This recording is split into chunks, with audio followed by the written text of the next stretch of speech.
امام شافعی رحمۃ اللہ علیہ مستقل مجتہد ہے، اور ان کے اکثر مجتہدات امام ابو حنیفہ کے عکس ہیں۔ حضرت فرماتے فاتحہ کے پیچھے امام نہ پڑھی جائے، وہ کہتے ہیں پڑھنا ضروری ہے۔ حضرت فرماتے رفع دین ایک دفعہ ہے، وہ کہتے ہیں اٹھتے بیٹھتے بار بار ہے۔ حضرت فرماتے امین آہستہ ہے، وہ کہتے زور سے ہے۔ حضرت فرماتے جلسہ استراحت مکروہ ہے، وہ کہتے ہیں سنت ہے۔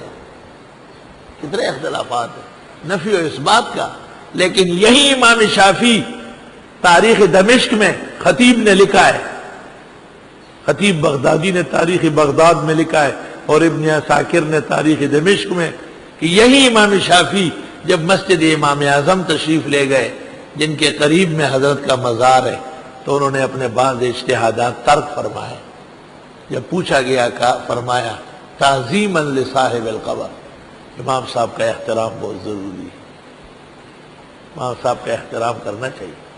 حضرت امام الازہر مولانا انور شاہ نے شرح ترمذی میں لکھا ہے کہ امام محمد ابن علی الدامغانی الحنفی رئیس الریاسہ فی وقتی ہی، وہ اپنے شاگردوں کے ساتھ جا رہے تھے۔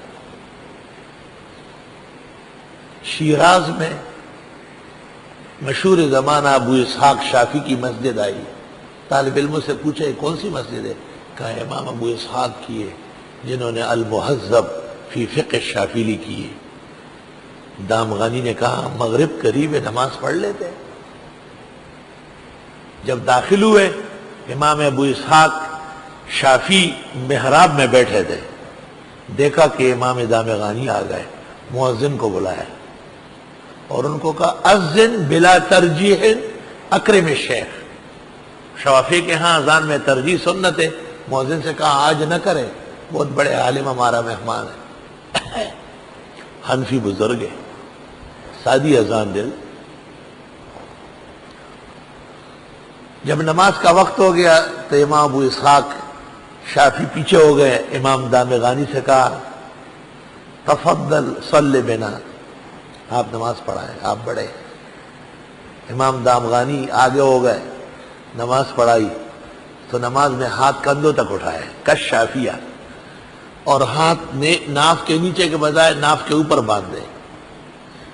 واختار مختارات الشافعی، انور شاہ سے اس پر لکھتے ہیں کانا عالمین فقیہین کبیرین فہذا یکرم ھذا وذا یکرم ذا، چونکہ واقعی دونوں عالم تھے اس لیے دونوں کا اکرام ہو رہا ہے۔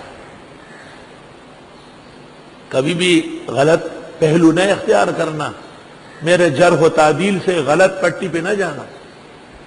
ہم رد کرتے ہیں لیکن عظمت دل میں رکھتے ہیں، اس کے منکر نہیں ہوتے۔ ان تحکموا بالعدل، بخلاف جہلا اور بے دین لوگوں کے کہ انہوں نے ذرا سی بات کسی کے خلاف سنی تو ان کے جانی دشمن ہو گئے، بھائی رہنے دو، اس کی کیا ضرورت ہے۔ بس اس مسئلے کی حد تک آپ دوسری رائے رکھ سکتے ہیں۔ ان اللہ نعم ما یعظکم بہ، بے شک اللہ بہت خوب نصیحت کرتے ہیں تم کو۔ یہ بھی ایک لغت ہے، جیسے ہدا یہدی سے اما لا یہدی، نعم ما یعظکم بہ ان اللہ کان سمیعا بصیرا، بے شک اللہ تعالیٰ خوب سننے والے دیکھنے والے ہیں۔ یا ایھا الذین آمنوا اطیعوا اللہ واطیعوا الرسول، اے ایمان والو اطاعت کرو اللہ کی اور اطاعت کرو رسول اللہ کی۔ وَأُولِي الْأَمْرِ مِنْكُمْ، اور جن کا فیصلہ چلتا ہو تم میں۔ یہ کون لوگ ہیں؟ میں نے پہلے کسی موقع پہ کہا ہے تفسیر القرآن بالقرآن میں کہ اس سے مراد ہے اہل العلم والفقہ، فقہائے کرام۔ تو اللہ کی اطاعت، رسول کی اطاعت اور امام مجتہد اور فقیہ کی اطاعت، یہ قرآن پاک کی تعلیمات ہے۔ جو لوگ کہتے ہم قرآن و سنت کے علاوہ کچھ نہیں مانتے، وہ اس آیت کے منکر ہے۔ وہ اپنی شکل قرآن کے آئینے میں ذرا دیکھ لے، کہیں التزام کفر نہ ہو۔ دوسری جگہ آیت میں ہے کہ اولو الامر وہ علماء ہیں جن کا علم اجتہاد کے درجے میں ہو. آگے آیت نمبر 83 آ رہی ہے، آگے چل کر 83 نمبر آیت، وَإِذَا جَاءَهُمْ أَمْرٌ مِّنَ الْأَمْنِ أَوِ الْخَوْفِ، اور جب آ جاتی ہے ان کو اطلاع فتح کی یا شکست کی، اذاعوا بہ فوراً اڑا دیتے ہیں. وَلَوْ رَدُّوهُ إِلَى الرَّسُولِ وَإِلَىٰ أُولِي الْأَمْرِ مِنْهُمْ، اور اگر یہ پہنچا دیتے اس کو پیغمبر کے پاس اور ان لوگوں کے پاس جو اولو الامر ہیں ان میں، وہی لفظ آ گیا نا اولو الامر، لیکن بمزید بترقی، لعلمہ، اولو الامر وہ ہے جو عالم ہو، یستنبتونہ، اور علم بھی استنباط کے درجے میں ہو. مجتہد مراد ہے، مجتہد کا ایک نام مستنبت بھی ہے. تو قرآن کریم سے یہ تفسیر معلوم ہوئی کہ اولو الامر سے مراد فقہا یا مجتہدین ہے.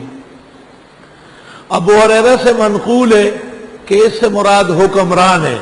تو ابو ہریرہ نے تو یزید کو دیکھا ہی نہیں، 59 میں فوت ہوئے، 60 میں یزید برسر اقتدار آیا. تو ابو ہریرہ نے دیکھا کس کو ہے؟ معاویہ کو، علی کو، حسن کو، عثمان کو، عمر کو، ابو بکر کو. یہ اولو الامر حکمران فقہا و مجتہدین سے بڑھ کر ہے. سمجھ گئے تطبیق؟ اور تفسیر ابن جریر میں حافظ الدنیا ابو جعفر طبری نے یہاں صراحت کی ہے کہ قرآن اور سنت کے ساتھ اشبہ اور اوفق تفسیر فقہ اور اجتہاد کے ساتھ. کیسے بڑے آدمی ہیں، اور ظالموں نے اس کو شیعہ مشہور کر لیا. اے ایمان والو، اطاعت کرو اللہ کی اور اطاعت کرو رسول کی، وَأُولِي الْأَمْرِ مِنْكُمْ، اور فقہا اور مجتہدین کے تم میں سے.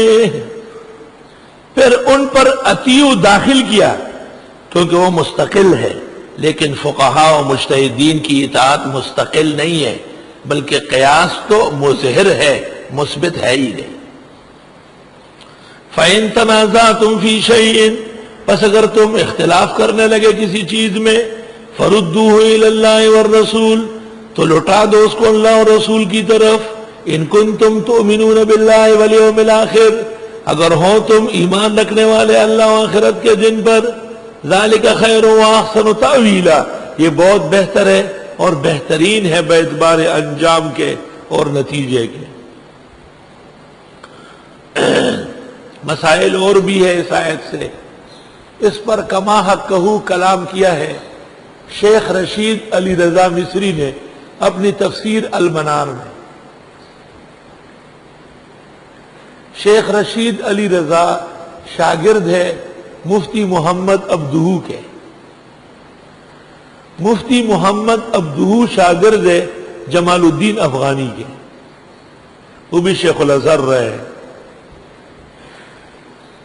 لیکن جمال الدین افغانی بعد میں کچھ نظریاتی متغیر ہو گئے تھے، اور وہ جدید سائنسدانوں کو معاذ اللہ و استغفر اللہ انبیاء سمجھتے تھے. اور وہ فرماتے تھے کہ اب وہ بڑے کرتے والے، بڑی داڑھی اور پگڑی والے نبی نہیں چلیں گے، اب تو ٹیکنالوجی اور سائنس کا دور ہے. جمال الدین افغانی بمبئی آ کے ٹھہرا تھا اور دارالعلوم دیوبند کو خبر دے دی کہ مجھے طلباء علماء سے ملنا ہے. دارالعلوم دیوبند کے مجلس العلماء نے معذرت بھیجی کہ یہاں آنے کی ضرورت نہیں. استاد محترم مولانا لطف اللہ لکھتے ہیں ہمیں شیخ زاہد الکوثری سے پتہ چلا کہ یہ شخص اپنے زمانے کا زندیق تھا، ورنہ ہندوستان کے علماء چھپی ہوئی آنکھوں والے ہیں، ان کو بیرونی دنیا کی خبریں کم معلوم تھی، مگر پھر بھی دارالعلوم کے محتمم اور وہاں کے مجلس العلماء پر آفرین ہیں جنہوں نے پہلے ہی وہلے میں پہچان لیا تھا. انہوں نے کہا میں آؤں گا ملنے کا، نہ نکلو. پتہ چلا کہ داغی لوگ جن کے نظریات حق سے ہٹے ہوئے ہیں ان کا مدرسوں میں آنا کوئی خیر خواہی نہیں ہے، ان سے بر وقت معذرت کرنا عقائد کا تحفظ ہے.